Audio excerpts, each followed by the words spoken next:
Good morning, my name is Plaisir. I'm agricultural counselor for the Netherlands, in Cuba and in Mexico.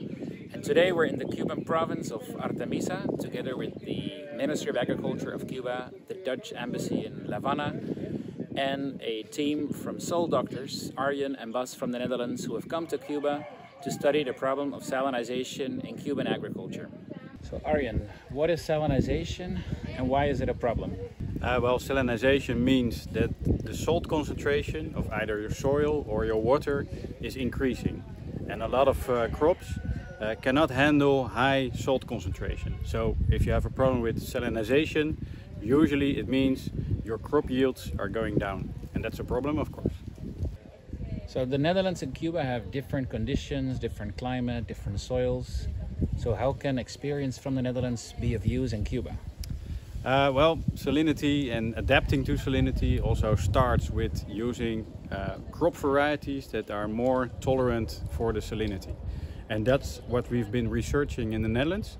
And these crops are also cultivated here, like potato, like carrot, cauliflower and different beets. So of course you have to check if these varieties are also suitable for the climatic conditions and the soil type. But usually it works. And what have been your findings so far here in Cuba? Well, we've been visiting one of the most important agricultural areas here in Cuba. And they have a lot of problems with salinity here. It's partly due to the origin of the soil.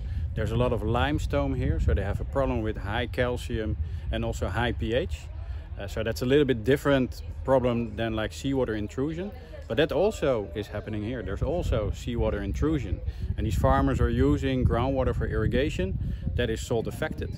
And with that, you see many problems in the soil, a lot of problems with the crop production, but we also see a lot of opportunities to improve the crop yields here. And what would be your recommendations now for next steps? What can we do? What can you do here in Cuba? Yeah, well, Cuba is of course a special country. One of our first recommendations is to try out some different crop varieties. For instance, with potato and carrot, they're not using many different varieties. So testing the varieties here that have been proven to be more salt tolerant. Now, are they suitable for the local conditions? Are indeed the yields increasing if you switch to these varieties? Also look at the agricultural practices. You know, there are some nature-based, low-cost solutions that you can implement also to mitigate the salinity problems a little bit. And also the water management. You know, there's plenty of room for improvement in water use efficiency, but also water harvesting.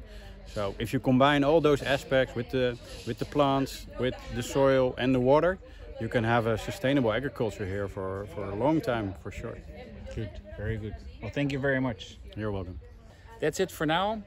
We'll be back in Cuba when we can start our pilot project to put all these lessons and recommendations in practice. So stay tuned for the next edition. Tú solo habla y yo voy a ir. Bueno, como bien, ¿dónde estamos?